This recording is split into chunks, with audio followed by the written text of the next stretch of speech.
Hello and welcome back to the Deep Dive. I'm Mari. And I'm Paulo. And together, well, we jump right into your learning We materials. do. We pull out all those golden nuggets, those insights that help everything just, click. Exactly. And today is pretty special, actually. We're focusing on stuff straight from Academia BSB Smart Courses. Think of it as your very own personalized review session, made with love for you, especially if you're in the group we're talking about, or maybe you're just curious about learning English online. Yep, we've got the class notes right here, fresh off the press from June 11th, 2025.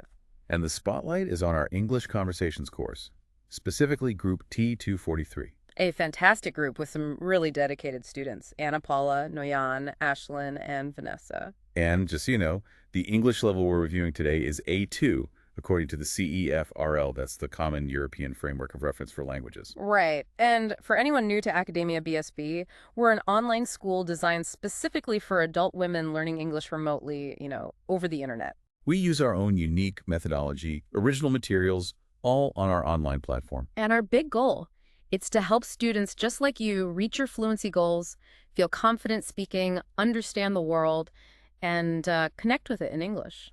And we try to do it in a way that's light, fun, and really focuses on what you actually need. It's kind of like a lively morning show, but all about mastering English. So get comfy, grab your coffee or tea. Let's walk through these notes together and make sure everything sticks. Okay, ready to dive in? Let's do it. So first up, on our deep dive into the T243 notes, let's get an overview. We'll be looking at pronunciation. Covering points from the last class and the new ones from this session. Then we'll hit language usage, those really handy phrases for everyday chat. And grammar, of course. The structure that holds it all together. Super important. And the fun, creative bit, we'll analyze the writing challenge, see how imagination came into play. And definitely the watching section. Engaging with real English content. We'll cover all that. Really cement the learning and see the progress. Okay, let's start with the foundation of speaking, pronunciation. Why is getting sounds right so important, especially early on at A2 level? Oh, it's just key for being understood, isn't it? Such a small sound difference can totally change a word's meaning. Right. And for learners, nailing the pronunciation gives you this huge confidence boost. People will get what you're trying to say. And today's notes brought back some pronunciation points from the past class. These are words that can be a bit tricky for us Portuguese speakers, like those pairs that sound alike but aren't. Exactly. First one here is live versus leave. Ah, yes. For us, those two I sounds can seem similar, maybe. But in English, one's short, like in sit, that's live. Right. And the other is long, like in seat, that's leave. Saying I live in Brazil is completely different from I need to leave now. Tiny sound difference, massive meaning difference. Totally. And then there's shirt versus skirt. The beginning sound is the tricky bit here. The shuth in shirt is like our X or key sound, like shave. But the skuk in skirt, you've got the said sound right into the K sound. Skirt. You need to feel that difference. One's a top, one's a bottom. Okay, and this next pair is a classic troublemaker. Lower versus lawyer. Oh, yeah. That ow sound can trip you up. In lower, like to make something go down, the sound is more open. Like in now, lower. But in lawyer, the person who works with law, it's more like lawyer, lawyer. And the R at the end is different from RO too. It's subtle, but changes an action into a whole profession. And the last pair, watch versus wash. Right. The difference is right at the end. The she in watch, like watching TV or the thing on your wrist, has that she sound, like church. Okay. Whereas the she in like washing your hands, has that she sound, like shoe. Makes the difference between I watch TV and I need to wash my hands essential. Definitely.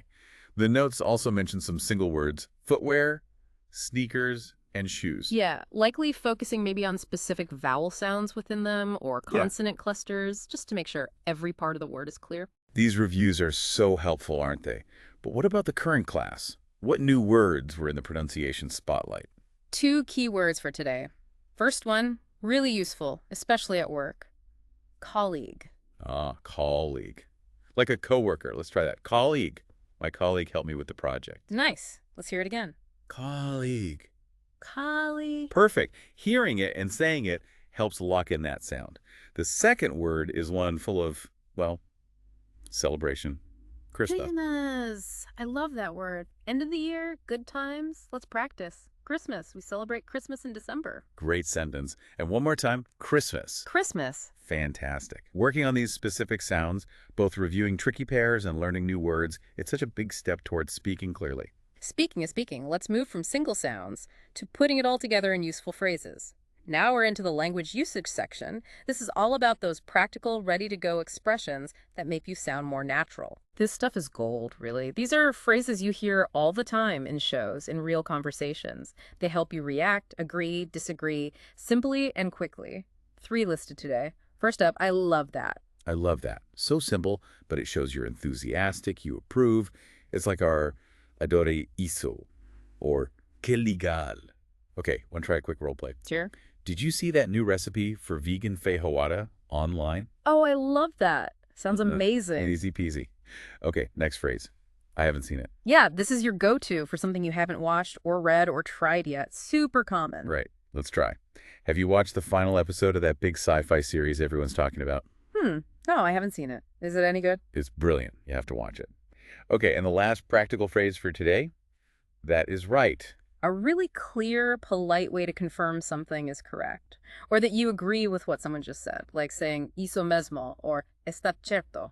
Okay, so if I understood correctly, we're covering pronunciation, language usage, and grammar today. That is right, and a little bit more. Excellent. These phrases are like ready-made tools for your English communication toolbox. The more you use them, the more natural they feel. Speaking of natural, learning a language sometimes reminds me of being a kid trying to tell a story and getting all the words mixed up. Oh, tell me about it. I remember once wanting to ask for juice, but I think I said something that sounded like frog by mistake. The look on my mom's face, priceless. Happens all the time. And it's totally normal, right? Exactly. Those little slip-ups are part of learning, but they also show why every little piece matters. The right sound, the right word, the right structure. Absolutely. And speaking of structure, just before that little trip down memory lane, we looked at pronunciation, right?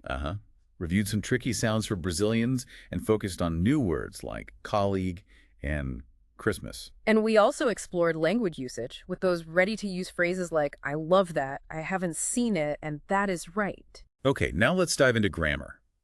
If pronunciation is the sounds and language usage is the ready phrases, grammar is like the blueprint, the architecture of the language. That's a great way to put it. It's the framework that lets us build clear, complete thoughts.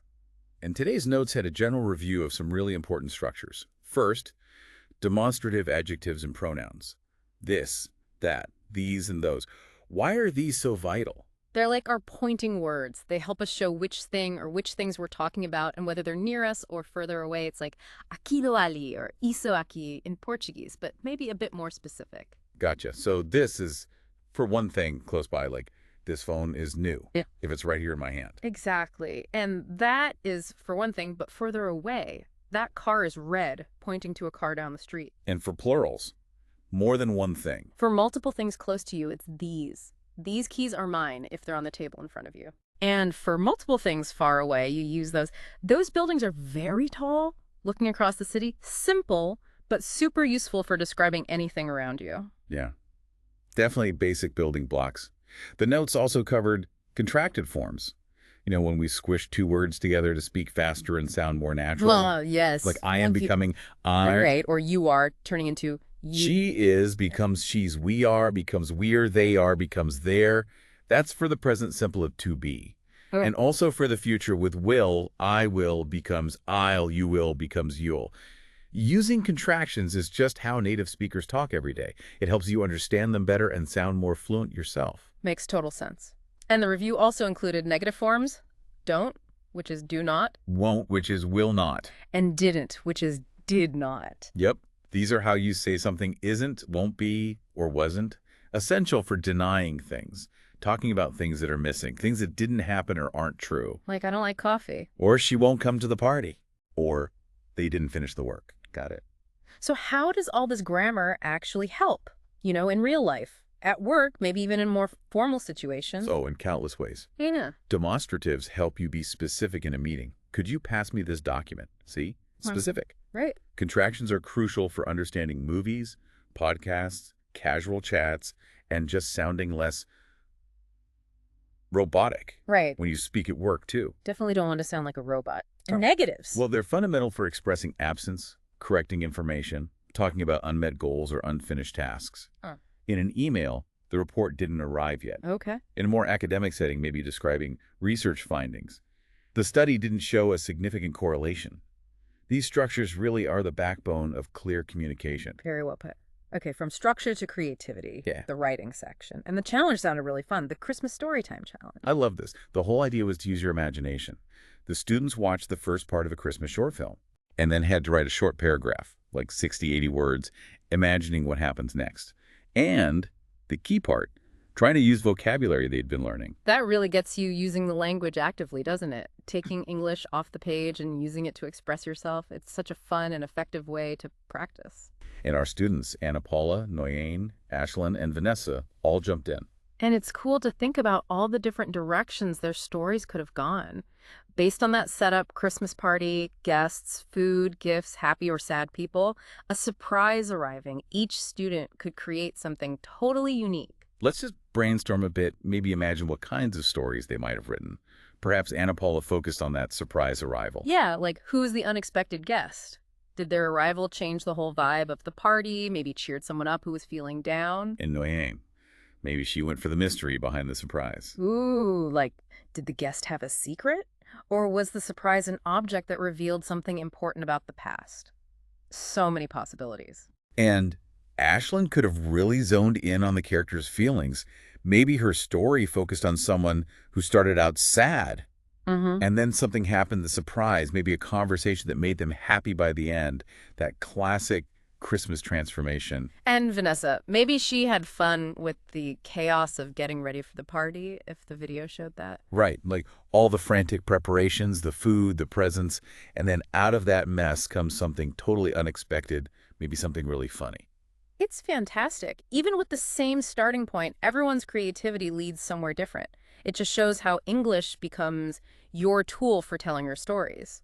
It's all about using the words, the structures you're learning to bring your own ideas to life. Such important practice. In closing out our activities review today, the notes highlighted the watching activity. We always talk about this, but why is watching stuff in English so important? Oh, it's like bringing immersion right into your living room. Yeah. Watching movies, series, news, YouTube videos, even live events from English-speaking countries is just fundamental. Yeah, your ear gets used to the natural speed of speech, different intonations, various accents. Plus, it connects you to the culture, right? How people really talk, not just in textbook examples. Exactly. You pick up slang, idioms, you see how sentences flow together naturally. And the specific activity today had a cool name, Verb Detective. Find the action. I like that. Verb detective. Right. So after watching a video, the task was to spot and list the action words, the verbs they saw or heard. Ah, so it makes watching active, not passive. Precisely. You're not just letting it wash over you. You're hunting for specific words, verbs, which are essential for describing what's actually happening. It makes you pay attention to what characters do, not just what they say. Helps you recognize verbs in context and then hopefully use them better yourself. Smart way to build that action vocabulary. And it connects right back to understanding sentence structure like we saw in the grammar section. It all ties together. Okay, we've looked at pronunciation, language usage, grammar, writing, and watching. Whew, that's a lot, but it's all interconnected.